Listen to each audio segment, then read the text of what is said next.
¿Alguna vez has escuchado historias de gente que perdió todo su dinero invirtiendo en algo que parecía la oportunidad de su vida? Pues imagínate esto, un país entero, desde aristócratas hasta sirvientes, apostando sus ahorros a una sola compañía que prometía riquezas infinitas comerciando con los mares del sur. Suena descabellado, ¿verdad? Pero esto pasó de verdad en Inglaterra en el año 1720, y lo que ocurrió cambió para siempre la forma en que entendemos las burbujas financieras. La historia de la Compañía de los Mares del Sur es la madre de todas las estafas modernas, y créeme, después de conocerla vas a empezar a ver patrones que se repiten una y otra vez hasta el día de hoy. Para entender cómo nació este monstruo financiero, tenemos que viajar unos años atrás, al año 1711. Inglaterra acababa de salir de la Guerra de Sucesión Española, una de esas guerras largas y carísimas que dejaron al país con una deuda monstruosa de más de 9 millones de libras, una cantidad absolutamente brutal para la época. El gobierno británico estaba desesperado buscando soluciones creativas para este problemón, porque pagar intereses a todos sus acreedores estaba sangrando las arcas públicas. En este contexto apareció Robert Harley, el canciller del Tesoro, con una idea que en papel sonaba brillante: crear una compañía que intercambiara la deuda pública por acciones de una empresa con un monopolio comercial espectacular. Así nació oficialmente la Compañía de los Mares del Sur en enero de 1711, aprobada por un acta del Parlamento. La promesa era simple pero potente. La compañía asumiría parte de la deuda nacional británica, unos 9 millones de libras, y a cambio el gobierno le otorgaría el monopolio exclusivo para comerciar con los territorios españoles en América del Sur y las islas del Mar del Sur. ¿Y qué iban a comerciar exactamente? Bueno, aquí viene la parte oscura. Principalmente esclavos africanos bajo el asiento de negros, un contrato que España había otorgado tras el Tratado de Utrecht en 1713. También tenían permiso para enviar un barco anual de 500 toneladas cargado de mercancías libres de impuestos para vender en las ferias de Nueva España, Cartagena y Portobelo, algo sin precedentes que rompía 2 siglos de exclusión de comerciantes extranjeros del Imperio Español. Pero aquí está el truco, y esto es fundamental. La compañía nunca tuvo realmente un negocio sólido.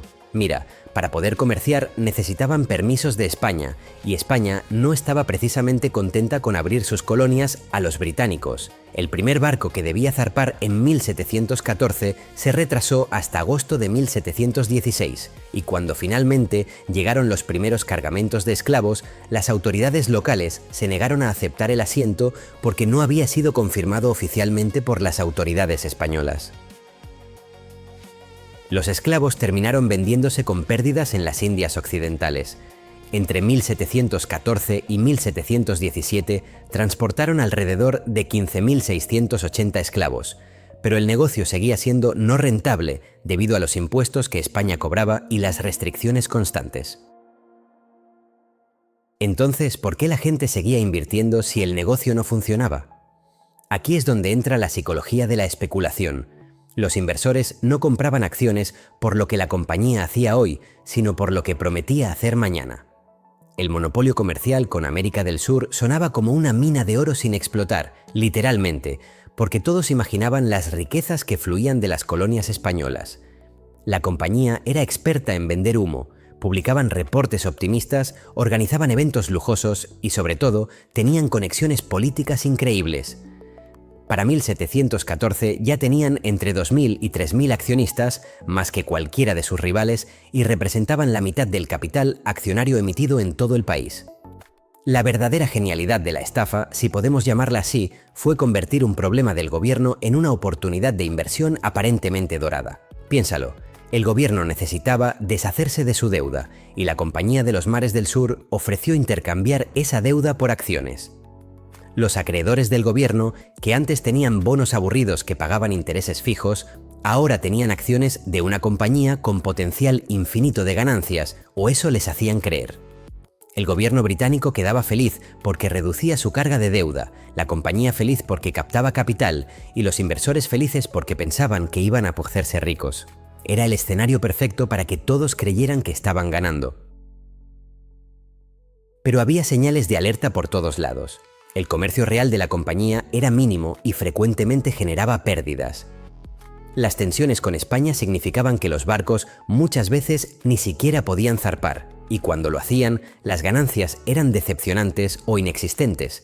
En 1718, Inglaterra y España volvieron a entrar en guerra, lo que básicamente detuvo todo el comercio con América del Sur. Sin embargo, a pesar de la falta de actividad comercial real o valor financiero tangible, los especuladores seguían invirtiendo con la expectativa de ganancias futuras. La Compañía de los Mares del Sur prosperaba como institución financiera pura, no como empresa comercial. Y aquí está la lección más importante que debes grabarte. Cuando una empresa vale más por la expectativa que por su realidad, estás ante los primeros síntomas de una burbuja. La Compañía de los Mares del Sur en 1711 no era fundamentalmente diferente de muchas startups tecnológicas que ves hoy en día, valoradas en miles de millones sin haber generado un centavo de ganancia. La diferencia es el envoltorio. Antes era el comercio exótico con tierras lejanas, ahora es la inteligencia artificial o la blockchain. Pero el mecanismo psicológico es exactamente el mismo: vender una visión de futuro tan atractiva que la gente olvida preguntarse si ese futuro es realmente posible. Lo fascinante de esta historia es que apenas estamos en el inicio. Lo que comenzó como un esquema relativamente modesto para manejar la deuda pública británica se convertiría en la mayor orgía especulativa que el mundo había visto hasta ese momento. Porque la Compañía de los Mares del Sur había descubierto algo peligrosísimo: que podías hacer fortuna no produciendo nada real, sino simplemente inflando el precio de tus acciones. Vale, ahora que ya sabes cómo nació la Compañía de los Mares del Sur, vamos a ver cómo esta cosa pasó de ser un esquema financiero relativamente controlado a convertirse en la mayor burbuja especulativa de su época. Porque lo que pasó en 1720 no fue un accidente, fue el resultado de una estrategia deliberada, casi maquiavélica, para inflar el precio de las acciones hasta niveles completamente desconectados de la realidad. Y lo más increíble es que funcionó, al menos por un tiempo. Prepárate, porque esta historia tiene todos los ingredientes de una estafa moderna: políticos corruptos, marketing agresivo, sobornos millonarios y hasta Isaac Newton cayendo en la trampa. La verdadera transformación comenzó en el año 1720, cuando la Compañía de los Mares del Sur propuso algo audaz al gobierno británico. Se ofrecieron a absorber prácticamente toda la deuda nacional del país, que rondaba los 31 millones de libras. Esta deuda incluía anualidades a largo plazo, anualidades a corto plazo y bonos redimibles que el gobierno había emitido para financiar sus guerras. La propuesta era simple: los tenedores de esta deuda gubernamental podrían intercambiar sus aburridos bonos que pagaban intereses fijos por acciones de la Compañía de los Mares del Sur. Para endulzar el trato, la compañía ofreció al gobierno un pago inicial de más de 7,5 millones de libras, una suma astronómica que superó con creces la oferta rival del Banco de Inglaterra, que solo ofrecía 3 millones. Pero aquí viene la parte jugosa. Para financiar esta compra masiva de deuda y el pago al gobierno, la Compañía de los Mares del Sur necesitaba emitir nuevas acciones. Y aquí está el truco genial que diseñaron: la compañía tenía libertad total para fijar el precio al que emitiría esas nuevas acciones. ¿Ves a dónde va esto?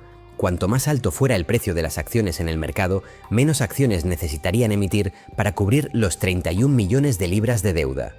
El excedente de acciones no utilizadas quedaría en manos de los directores de la compañía para hacer lo que quisieran con ellas, básicamente embolsarse ganancias masivas. Esto creaba un incentivo perverso. Los directores querían que el precio de las acciones se disparara lo más alto posible, sin importar si ese precio reflejaba el valor real de la empresa. Entonces empezó la campaña de marketing más agresiva que Inglaterra había visto jamás. Los directores de la Compañía de los Mares del Sur, liderados por John Blunt, un tipo astuto y sin escrúpulos, comenzaron a utilizar todas las tácticas imaginables para inflar la percepción pública de la compañía. Publicaron panfletos exagerando las riquezas de América del Sur, hablaban de oro, plata, cobre y esmeraldas esperando ser extraídos. Usaron los periódicos de la época para publicar artículos anónimos alabando las perspectivas de la compañía, básicamente el equivalente del siglo XVIII a los influencers pagados de hoy en día. Organizaron eventos públicos y se aseguraron de que todos los salones y cafeterías de Londres estuvieran hablando de la oportunidad de inversión del siglo. Pero la verdadera jugada maestra fue asegurar el respaldo de la realeza y la aristocracia. En 1718, el rey Jorge I se convirtió en gobernador de la compañía, y eso fue como ponerle un sello de aprobación real a la inversión. Nada genera confianza como el respaldo del mismísimo rey, ¿verdad?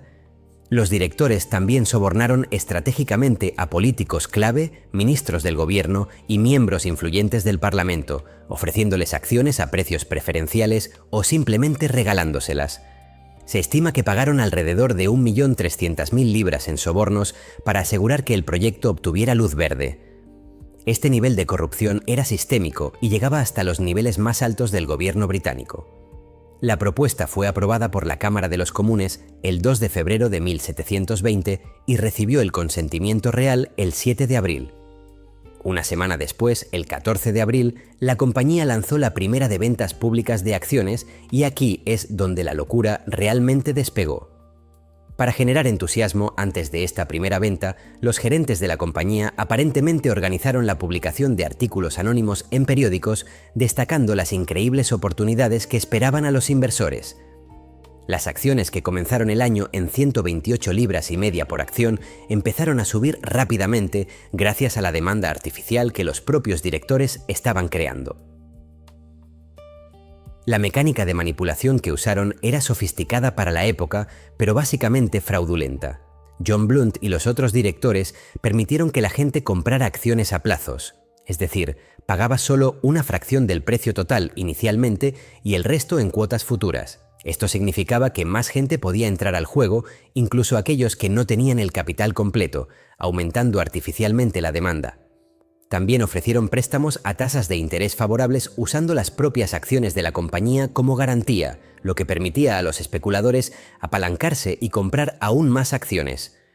Y luego, para capturar todo ese dinero que estaban prestando, emitían nuevas suscripciones de acciones a precios cada vez más altos, creando un ciclo de retroalimentación perfecto donde el precio no dejaba de subir, y la gente caía una y otra vez. Para julio de 1720, las acciones habían alcanzado las 1.000 libras por acción, un aumento de casi 800% en solo 6 meses. Las acciones estaban devolviendo 100% de interés, algo absolutamente insostenible que debería haber encendido todas las alarmas. Pero en medio de la euforia especulativa, nadie quería escuchar las voces de cautela. Aquí está el detalle psicológico crucial. Cuando ves a tus vecinos haciéndose ricos comprando acciones y los periódicos hablan de las fortunas que se están creando y hasta el rey está involucrado, tu cerebro te dice que eres tonto si no participas. El miedo a perderte la oportunidad, lo que hoy llamamos FOMO, era más fuerte que cualquier análisis racional. Incluso Isaac Newton, probablemente el científico más brillante de su época, cayó víctima de esta locura. Newton había invertido temprano en la Compañía de los Mares del Sur y vendió sus acciones en abril de 1720 con una ganancia decente de alrededor de 7.000 libras. Pero luego, viendo cómo el precio seguía subiendo y subiendo, no pudo resistir la tentación de volver a entrar al mercado en junio, justo cerca del pico. Cuando la burbuja finalmente explotó, Newton perdió aproximadamente 20.000 libras, una fortuna absoluta en esa época. Después de esto, supuestamente, dijo la famosa frase: «Puedo calcular el movimiento de los cuerpos celestes, pero no la locura de la gente». Si uno de los genios más grandes de la historia pudo ser engañado, imagínate el resto de la población. Lo realmente siniestro de todo este esquema es que los directores de la compañía sabían perfectamente que estaban construyendo un castillo de naipes. No estaban operando ningún negocio real que justificara esas valoraciones estratosféricas. La compañía básicamente se había convertido en una institución financiera que comerciaba cantidades crecientes de su propio stock sin actividad comercial subyacente que generara ganancias reales. Los directores estaban vendiendo sus propias acciones en secreto en la cima del mercado, embolsándose fortunas personales mientras seguían alentando al público a comprar. Era un esquema Ponzi antes de que Carlo Ponzi siquiera naciera, donde los primeros inversores se pagan con el dinero de los nuevos inversores y todo funciona hasta que deja de entrar dinero fresco. Y el gobierno británico estaba completamente cómplice en todo esto. Al aprobar el esquema y aceptar los millones de libras que la compañía les ofreció, legitimaron la estafa y crearon la ilusión de que esto era una inversión respaldada por el Estado. Los políticos que recibieron sobornos se aseguraron de aprobar las leyes necesarias y mantener la boca cerrada ante las irregularidades obvias. Era corrupción institucionalizada a escala nacional y todos estaban demasiado ocupados contando su dinero como para preocuparse por las consecuencias. Imagínate Londres en la primavera de 1720. Los cafés están llenos de gente hablando de acciones, los sirvientes discuten sobre inversiones con sus patrones y hasta el zapatero de la esquina está pensando en vender su negocio para comprar acciones de la Compañía de los Mares del Sur. Esto no es una exageración, es literalmente lo que pasó. Inglaterra completa había caído en una fiebre especulativa tan intensa que hace que las burbujas modernas parezcan juegos de niños. Lo que comenzó como un esquema financiero relativamente controlado se convirtió en una manía colectiva donde todo el mundo, absolutamente todo el mundo, quería un pedazo del pastel. Y créeme, cuando una inversión promete hacer rico a tu vecino de la noche a la mañana, tu cerebro deja de pensar racionalmente. Veamos los números porque son absolutamente dementes.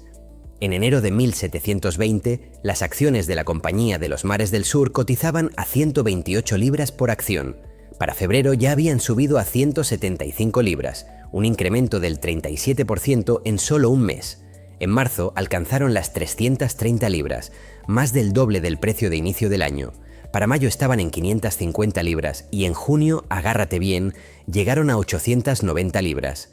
En agosto de 1720, el pico absoluto, las acciones tocaron las 1050 libras por acción. Eso es un aumento del 820% en solo 8 meses. Si hubieras invertido 1000 libras en enero, tendrías más de 10.000 libras en agosto, una fortuna que te convertiría en uno de los hombres más ricos del país. Pero lo fascinante no son solo los números, es cómo esto afectó a toda la sociedad británica. Todas las clases sociales quedaron atrapadas en la fiebre especulativa. Los nobles vendían propiedades ancestrales para comprar acciones.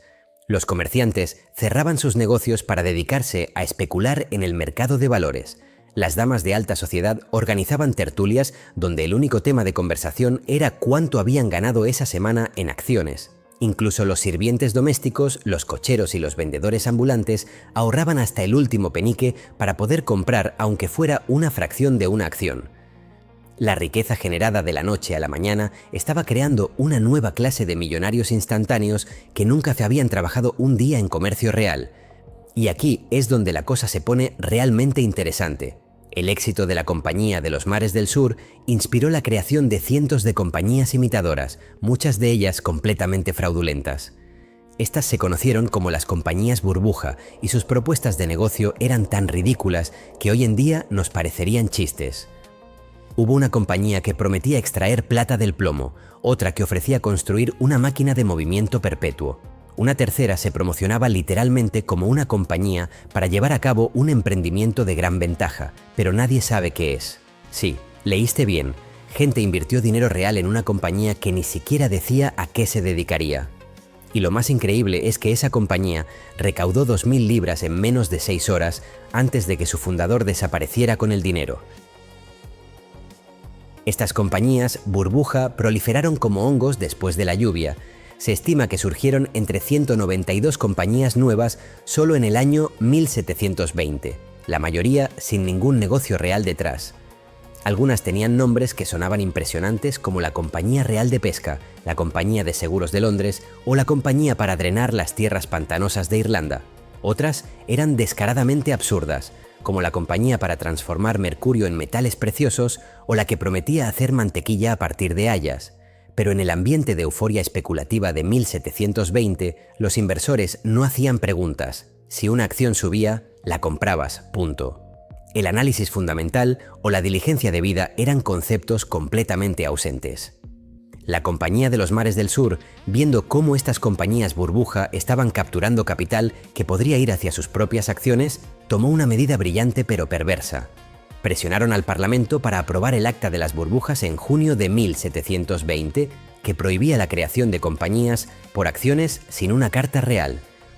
Oficialmente esto se vendió como una medida para proteger a los inversores de esquemas fraudulentos, pero la realidad es que la Compañía de los Mares del Sur quería eliminar la competencia. Querían ser el único juego en la ciudad, la única burbuja donde la gente pudiera inflar su dinero. Irónicamente, esta ley, que supuestamente debía prevenir fraudes, fue promovida por la mayor estafa financiera de la época. Después de que se aprobó el Acta de las Burbujas, muchas de estas compañías imitadoras colapsaron inmediatamente, lo que envió ondas de pánico a través del mercado. Los inversores que habían puesto su dinero en estas burbujas secundarias de repente se dieron cuenta de que habían sido estafados y comenzaron a liquidar todas sus posiciones, incluyendo sus acciones, de la Compañía de los Mares del Sur. Este fue uno de los primeros catalizadores que comenzó a desinflar la burbuja principal. Para finales de junio de 1720, después de alcanzar ese pico de 890 libras, las acciones comenzaron a mostrar signos de debilidad. La confianza empezaba a gritarse, pero antes de que todo colapsara, hubo un momento mágico donde todo el mundo en Inglaterra se sentía rico. Las calles de Londres estaban llenas de personas celebrando sus ganancias en papel. Los comerciantes de Exchange Alley, el corazón financiero de la ciudad, trabajaban día y noche procesando transacciones. Los cafés como el Garraway's y el Jonathan's Coffee House se habían convertido en centros de negociación no oficiales donde se compraban y vendían acciones de docenas de compañías diferentes. La atmósfera era eléctrica, casi embriagadora. La gente hablaba de jubilarse a los 30 años, de comprar mansiones en el campo, de enviar a sus hijos a las mejores escuelas. Era el sueño de riqueza instantánea hecho realidad, o al menos eso parecía. Lo que nadie quería admitir, o quizás simplemente no podían ver en medio de la euforia, es que toda esta riqueza era completamente ficticia. Las acciones de la Compañía de los Mares del Sur no valían 1000 libras porque la compañía estuviera generando enormes ganancias comerciando con América del Sur. De hecho, la compañía apenas estaba comerciando nada. Las acciones valían 1000 libras simplemente porque alguien más estaba dispuesto a pagar ese precio, y esa persona solo pagaba ese precio porque esperaba vender a alguien más a un precio aún mayor. Era una cadena infinita de expectativas infladas, sostenida únicamente por la creencia colectiva de que los precios seguirían subiendo para siempre. La psicología de masas en acción durante la burbuja de los mares del sur es un caso de estudio perfecto de lo que los economistas modernos llaman comportamiento de rebaño. Cuando ves a todos a tu alrededor haciéndose ricos, tu cerebro interpreta eso como una señal de que debes hacer lo mismo. No importa si no entiendes realmente en qué estás invirtiendo, no importa si los números no tienen sentido, lo único que importa es no quedarte afuera mientras otros se enriquecen. Este miedo a perderse la oportunidad es tan poderoso que anula completamente tu capacidad de pensamiento crítico, y los directores de la Compañía de los Mares del Sur lo sabían perfectamente y explotaron esa psicología hasta el límite. También es fascinante cómo la participación del rey Jorge I como gobernador de la compañía desde 1718 funcionó como el sello de aprobación definitivo. En una sociedad donde la monarquía todavía tenía un poder y prestigio inmensos, el respaldo real era como tener una garantía divina. Si el rey estaba involucrado, ¿cómo podría ser una estafa? Si los ministros del gobierno tenían acciones, ¿cómo podría salir mal? Esta legitimación institucional fue crucial para atraer incluso a los inversores más conservadores que normalmente hubieran sido escépticos. Era el equivalente del siglo XVIII a que Warren Buffett o el Fondo de Pensiones de Noruega invirtieran en una startup. Automáticamente le da credibilidad incluso si el negocio subyacente es dudoso. Para el verano de 1720, prácticamente toda la economía británica estaba de alguna manera conectada a la Compañía de los Mares del Sur. Los bancos habían prestado enormes sumas usando acciones como garantía. Los comerciantes habían invertido sus capitales operativos. Las familias habían apostado los ahorros de toda una vida. Era una economía completamente financiarizada, donde el dinero se hacía moviendo papeles, no produciendo bienes o servicios reales. Y cuando una economía llega a ese punto, cuando la especulación reemplaza a la producción como motor principal, estás sentado en un barril de pólvora esperando la chispa que lo haga explotar. ¿Alguna vez has visto cómo se desinfla un globo? Primero pierde un poco de aire, luego otro poco más y de repente colapsa completamente en cuestión de segundos. Pues eso es exactamente lo que le pasó a la Compañía de los Mares del Sur en el otoño de 1720. Después de meses de subidas estratosféricas, de promesas de riqueza infinita, de ver cómo todo el mundo se hacía millonario en papel, llegó el momento en que la realidad finalmente alcanzó a la fantasía. Y cuando una burbuja del tamaño de la economía británica explota, las consecuencias son absolutamente catastróficas. Lo que viene ahora es una lección brutal sobre lo que sucede cuando una sociedad entera apuesta todo a una mentira. Los primeros síntomas de problemas comenzaron a aparecer en junio de 1720, justo cuando las acciones alcanzaron su pico cerca de las 1000 libras. Paradójicamente, la aprobación del Acta de las Burbujas que mencionamos antes, diseñada por la propia Compañía de los Mares del Sur para eliminar la competencia, fue una de las primeras piedras que comenzaron el derrumbe.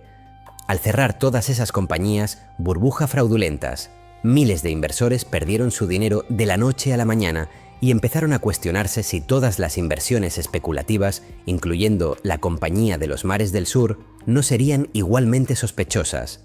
La confianza, ese ingrediente mágico que había mantenido inflada la burbuja, comenzó a agrietarse. Pero el verdadero catalizador del colapso vino desde Francia.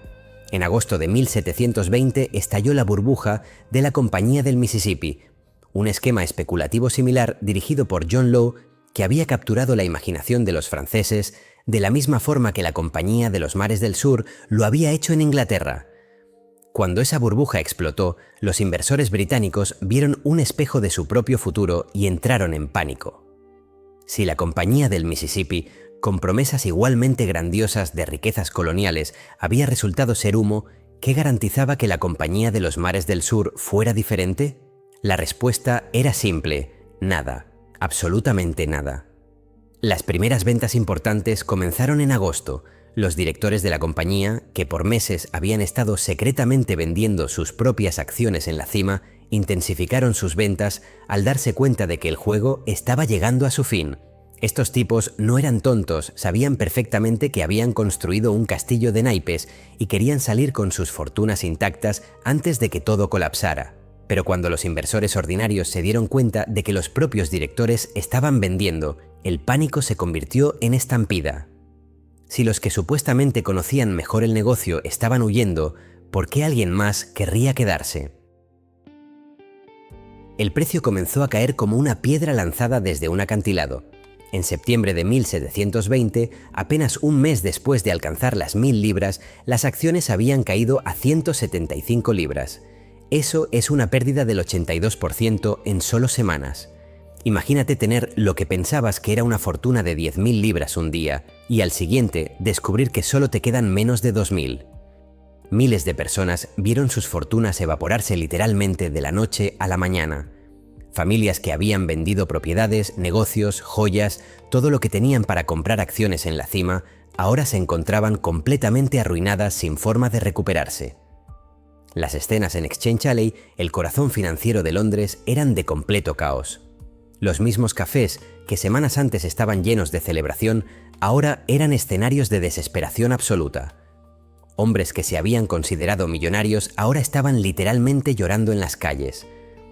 Hubo reportes de suicidios de inversores que no podían soportar la vergüenza y la ruina financiera.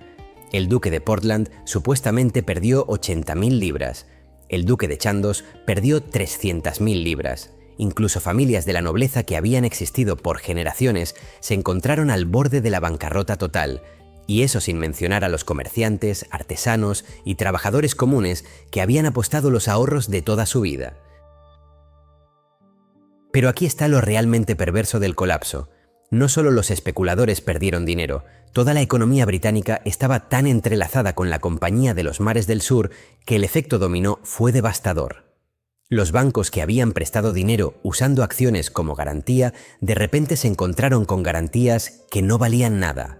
Empresas legítimas que habían invertido su capital operativo en acciones ahora no podían pagar a sus empleados o proveedores. El crédito se congeló completamente porque nadie confiaba en nadie. Era básicamente una crisis de liquidez masiva del tipo que no se volvería a ver hasta la Gran Depresión de 1929 o la crisis financiera de 2008. Y recuerda el esquema de apalancamiento que los directores habían promovido, donde la gente podía comprar acciones a plazos pagando solo una fracción inicial.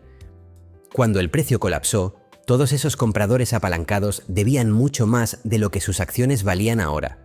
Era lo que hoy llamamos estar bajo el agua en tus inversiones, pero multiplicado por miles de personas simultáneamente. La Compañía de los Mares del Sur comenzó a ejecutar esas deudas, embargando propiedades y posesiones de la gente, lo que solo profundizó la crisis social. Familias enteras fueron lanzadas a la pobreza y el desempleo se disparó. La furia pública contra los directores de la compañía y los políticos cómplices fue inmediata e intensa. Para diciembre de 1720, el precio de las acciones había caído a 100 libras, exactamente donde habían comenzado el año, borrando completamente todas las ganancias del año más loco en la historia financiera británica. El Parlamento se disolvió bajo presión pública y se formó una comisión de investigación para descubrir qué demonios había pasado. Lo que encontraron fue aún peor de lo que muchos habían imaginado: un fraude masivo y sistémico que involucraba a algunos de los hombres más poderosos de Inglaterra.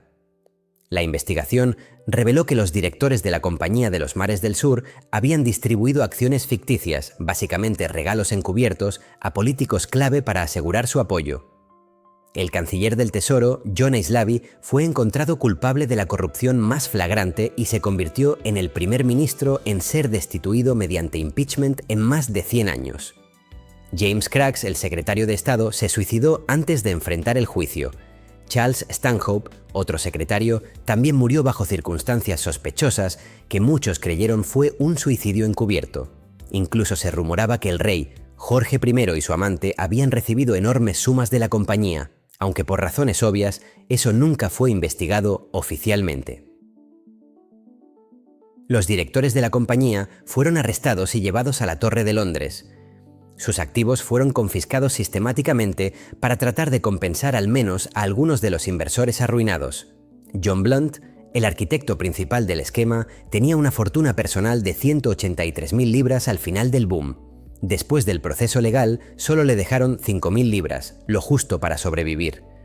Robert Knight, el cajero de la compañía que había manejado muchos de los sobornos, huyó a Europa y nunca fue capturado. Los registros contables que podrían haber revelado la extensión completa de la corrupción misteriosamente desaparecieron o fueron destruidos, protegiendo a muchos políticos poderosos de la exposición total.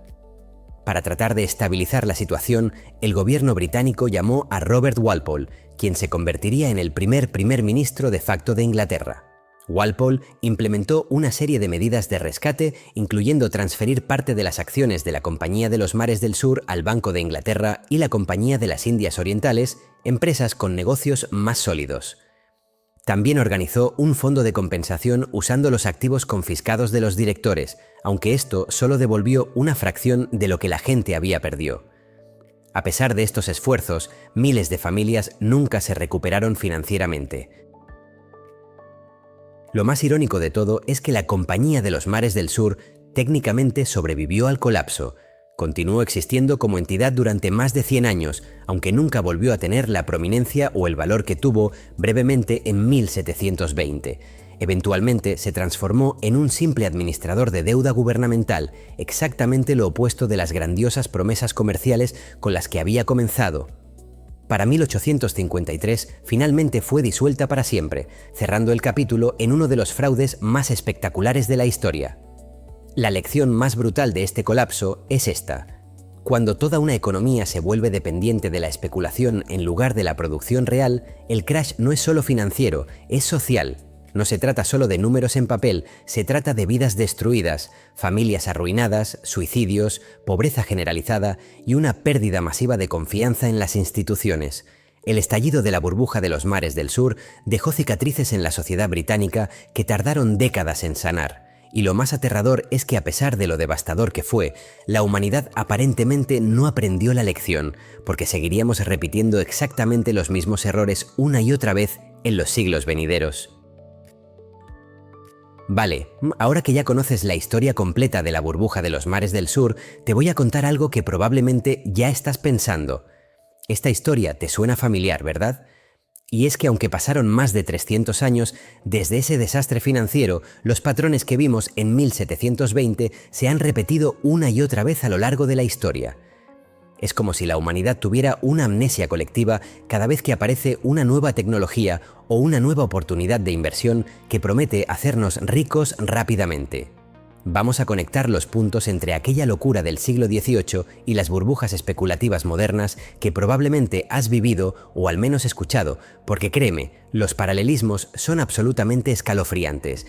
Empecemos con la madre de todas las burbujas modernas, la burbuja de las .com que explotó en el año 2000. Durante la segunda mitad de los años 90, Internet estaba transformando el mundo, igual que el comercio con América del Sur prometía transformar Inglaterra en 1720. Surgieron cientos de empresas tecnológicas con el sufijo .com en su nombre, muchas de ellas sin modelo de negocio claro, sin ganancias, y en algunos casos sin siquiera un producto funcional. Pero los inversores no preguntaban esas cosas molestas como cuándo vas a ser rentable o cómo exactamente vas a ganar dinero. Solo querían subirse al tren de Internet antes de que fuera demasiado tarde, exactamente como los londinenses querían acciones de la Compañía de los Mares del Sur. Las valoraciones durante la burbuja.com eran completamente delirantes. Empresas que nunca habían generado un centavo de ganancia se valoraban en miles de millones de dólares. Pets.com, una tienda online de comida para mascotas, gastó millones en publicidad del Super Bowl antes de colapsar espectacularmente 9 meses después de su salida a bolsa. Weban, un servicio de entrega de comestibles, quemó 800 millones de dólares antes de declararse en bancarrota. El índice Nasdaq, que agrupa principalmente empresas tecnológicas, subió del nivel de 1000 puntos en 1995 a más de 5000 puntos en marzo de 2000. Cuando la burbuja explotó entre 2000 y 2002, el Nasdaq perdió aproximadamente el 78% de su valor, casi exactamente el mismo porcentaje que perdió la Compañía de los Mares del Sur. Pero aquí está la parte fascinante. Igual que en 1720 surgieron cientos de compañías burbuja imitadoras con propuestas de negocio absurdas, en los años 90 cualquier empresa que añadiera .com o .net a su nombre veía su precio de acciones dispararse automáticamente. Había empresas cuyo único activo era literalmente un nombre de dominio de Internet. Inversores racionales que normalmente analizarían cuidadosamente los fundamentales de una empresa, de repente estaban apostando fortunas en startups dirigidas por veinteañeros sin experiencia empresarial. El miedo a perderse la revolución de Internet anulaba completamente el pensamiento crítico, exactamente como el miedo a perderse las riquezas de los mares del sur había hecho 300 años antes.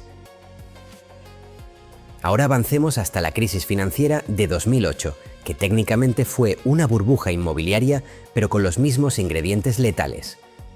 Durante los años 2000, los precios de las viviendas en Estados Unidos y otros países desarrollados subieron a niveles completamente desconectados de los ingresos reales de la gente.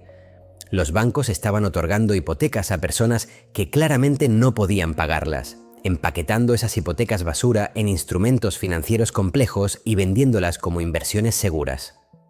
Suena familiar, como una compañía sin negocio real vendiendo acciones basadas en promesas futuras. La gente compraba casas no para vivir en ellas, sino para especular, esperando venderlas a un precio mayor en unos meses. La psicología era idéntica a 1720. Todo el mundo veía a sus vecinos haciéndose ricos con bienes raíces. Los medios promovían la idea de que los precios de las casas solo podían subir y los expertos financieros aseguraban que esta vez era diferente, que los fundamentales económicos respaldaban los precios. Incluso había un equivalente moderno de comprar acciones a plazos, las hipotecas subprime con pagos iniciales mínimos o nulos, permitiendo que gente sin recursos entrara al juego especulativo. Y cuando la burbuja explotó en 2008, las consecuencias fueron globales.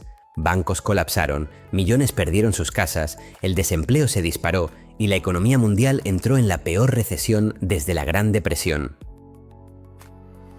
Y no podemos hablar de burbujas modernas sin mencionar las criptomonedas, especialmente Bitcoin y el frenesí de 2017. Bitcoin pasó de valer alrededor de $1000 a principios de 2017 a casi $20.000 en diciembre del mismo año, un aumento del 1900% en 12 meses. La narrativa era que las criptomonedas iban a revolucionar el sistema financiero global, que era la mayor oportunidad de inversión de la generación, que si no comprabas ahora te ibas a arrepentir para siempre. ¿Te suena conocido? Era exactamente el mismo pitch que la Compañía de los Mares del Sur usó sobre el comercio con América del Sur, y al igual que en 1720 surgieron cientos de compañías burbuja, en 2017 y 2018 aparecieron literalmente miles de criptomonedas alternativas, muchas de ellas estafas completas. Había proyectos que recaudaban millones en ofertas iniciales de monedas, ICOs por sus siglas en inglés, con nada más que un documento técnico lleno de jerga incomprensible y promesas grandiosas. BitConnect, una de las estafas más notorias, prometía rendimientos del 1% diario, algo matemáticamente imposible de sostener, pero aún así recaudó miles de millones antes de colapsar en 2018, dejando a miles de inversores arruinados. Cuando la burbuja cripto explotó en 2018, Bitcoin cayó más del 80% desde su pico, nuevamente ese número mágico del 80% que vimos en 1720.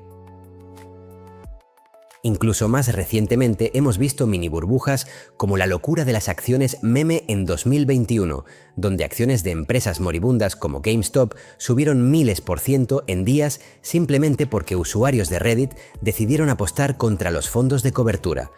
O la burbuja de los NFTs, tokens no fungibles, donde la gente pagaba millones por imágenes digitales de monos aburridos sin ningún valor intrínseco más allá de lo que el siguiente comprador estuviera dispuesto a pagar. Estas son versiones modernas de aquellas compañías que en 1720 prometían convertir mercurio en oro o construir máquinas de movimiento perpetuo. Ahora, aquí está la pregunta del millón. ¿Por qué seguimos cayendo en las mismas trampas una y otra vez? La respuesta tiene que ver con la psicología humana fundamental que no ha cambiado en 300 años. Primero está la codicia, el deseo profundamente arraigado de hacerse rico rápidamente sin trabajar demasiado.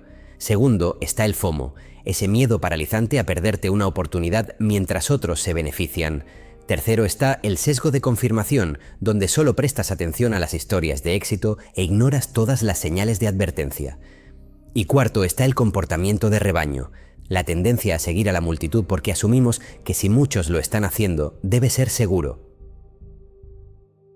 También hay un componente generacional importante. Cada nueva generación que no vivió la última crisis financiera grande piensa que ellos son más listos, que han encontrado una nueva fórmula mágica, que esta vez realmente es diferente. Los millennials que invirtieron en la burbuja cripto de 2017 no habían vivido el colapso de las .com de 2000 ni la crisis financiera de 2008 de forma directa. Los inversores de los años 90 no habían vivido el crash de 1987.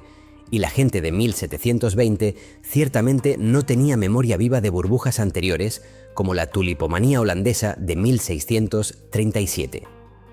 Cada generación tiene que aprender estas lecciones dolorosamente por sí misma.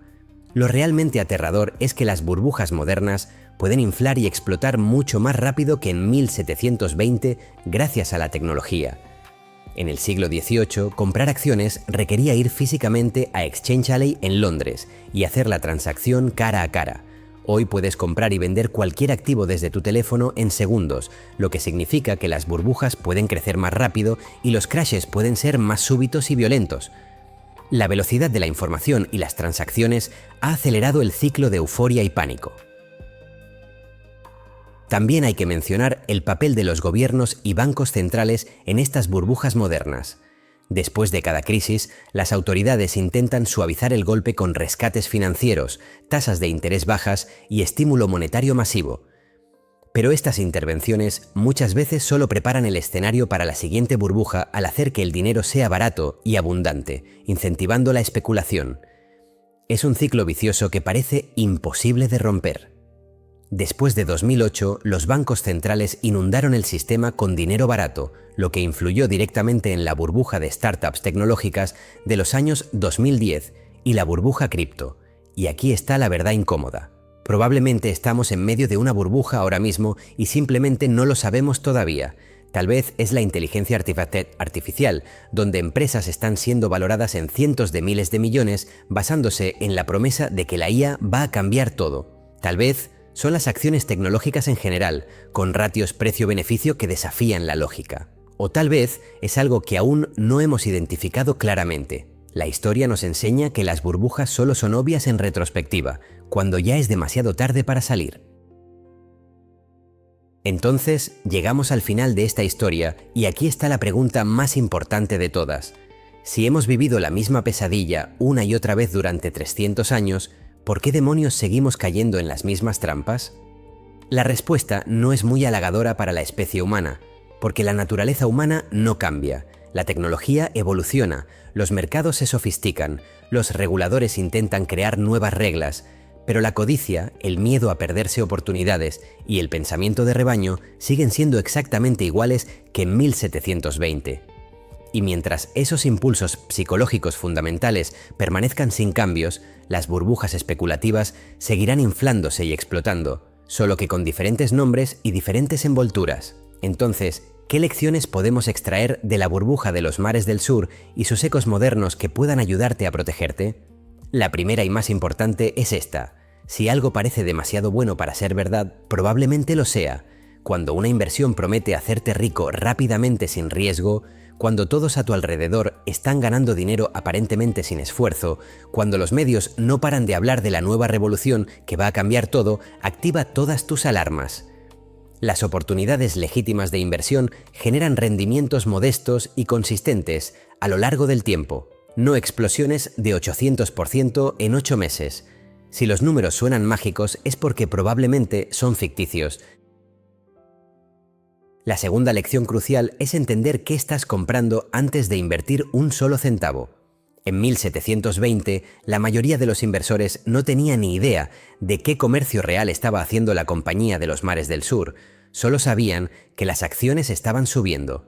Lo mismo pasó con las empresas .com que no tenían modelo de negocio, con las hipotecas subprime empaquetadas en instrumentos financieros incomprensibles y con criptomonedas que la gente compraba sin entender siquiera qué es blockchain. Si no puedes explicarle a tu abuela en términos simples cómo una empresa gana dinero o por qué un activo tiene valor, entonces no deberías estar invirtiendo en eso. La complejidad muchas veces se usa deliberadamente para ocultar el fraude.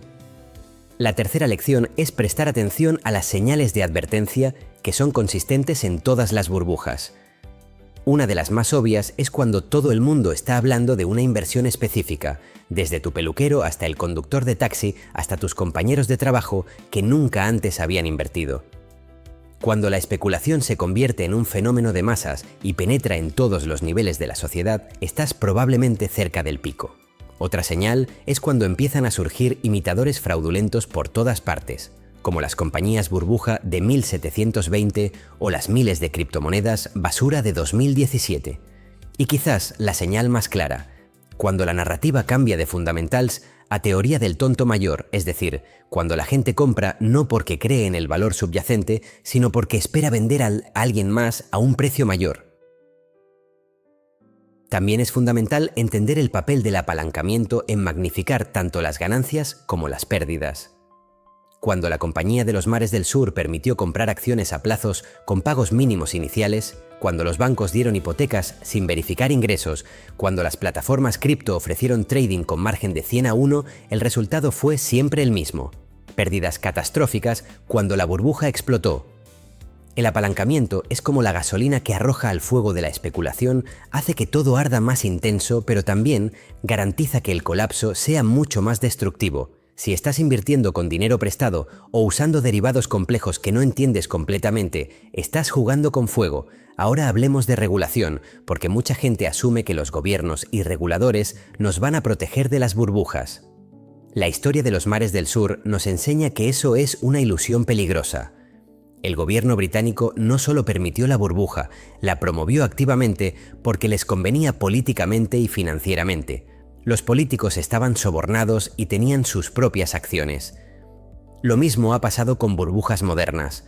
Los reguladores muchas veces llegan tarde, están capturados por los mismos intereses que deberían regular o simplemente no entienden las innovaciones financieras lo suficientemente rápido para controlarlas. No puedes depender de que el gobierno te salve de tu propia codicia y malas decisiones de inversión. Otra lección importante es la diversificación. Incluso Isaac Newton, el genio que calculó las leyes del universo, perdió una fortuna en la burbuja de los mares del sur porque apostó demasiado de su patrimonio en un solo activo especulativo. La regla fundamental de las finanzas personales es nunca poner todos tus huevos en una sola canasta, especialmente si esa canasta es un activo volátil y especulativo.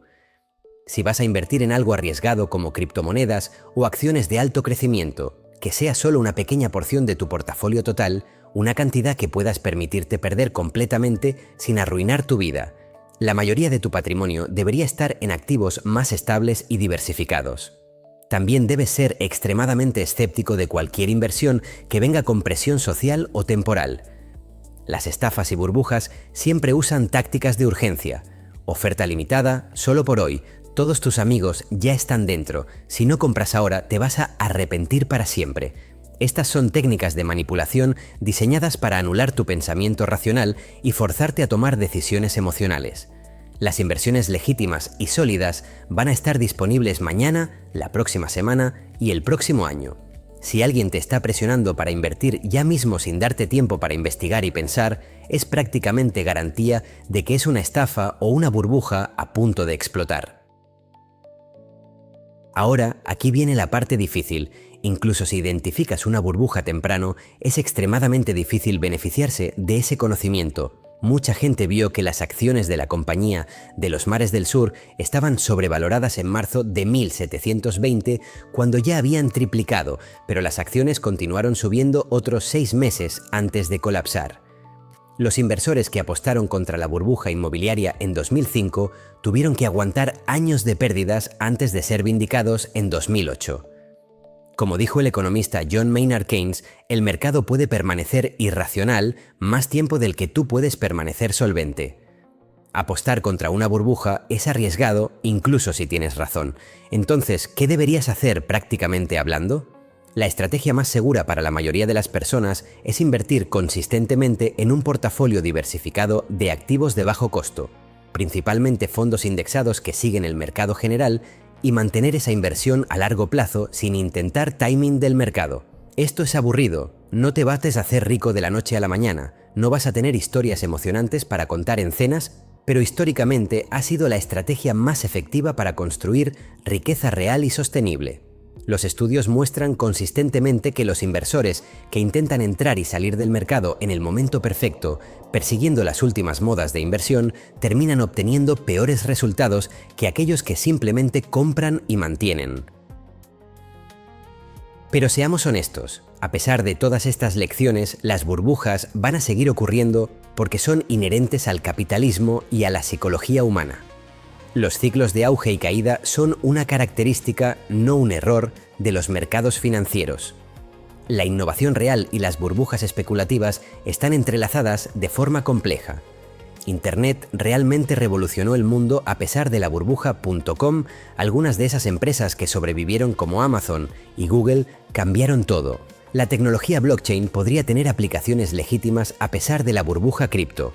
El truco está en distinguir entre la tecnología o innovación subyacente que tiene valor real y la valoración especulativa inflada que es insostenible, y aquí está la pregunta final que debes hacerte. ¿Estamos en una burbuja ahora mismo en 2025?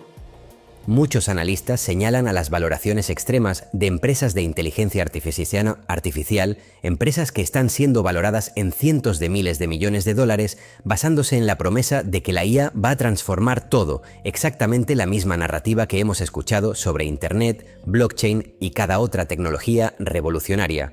Las ratios precio-beneficio de muchas empresas tecnológicas están en niveles históricamente altos. El dinero sigue siendo relativamente barato gracias a décadas de políticas de bancos centrales ultra expansivas. Todos los ingredientes para una burbuja están presentes, pero como siempre solo lo sabremos con certeza en retrospectiva. La verdad final es esta. 300 años después de la burbuja de los mares del sur, no hemos encontrado la forma de eliminar las burbujas especulativas de nuestra economía. Probablemente nunca lo haremos mientras la naturaleza humana siga siendo lo que es. Lo único que podemos hacer es educarnos, ser conscientes de los patrones históricos, mantener el escepticismo saludable y nunca apostar más de lo que podemos permitirnos perder en algo que no entendemos completamente. La historia no se repite exactamente, pero definitivamente rima, y las lecciones de 1720 siguen siendo tan relevantes hoy como lo fueron entonces. Entonces, si sacas algo de esta historia, que sea esto. La próxima vez que escuches sobre una oportunidad de inversión que va a hacerte rico, que todo el mundo está aprovechando, que solo los tontos se la perderían, recuerda a todos esos ingleses en 1720 que pensaron exactamente lo mismo sobre la Compañía de los Mares del Sur. Recuerda que las acciones pasaron de 100 libras a 1000 libras y luego de vuelta a 100, destruyendo fortunas y vidas en el proceso. Y pregúntate si realmente quieres ser parte de la próxima versión de esa historia. Si te ha gustado este análisis, déjame en los comentarios qué burbujas crees que están inflándose ahora mismo y si crees que vamos directo a otro colapso.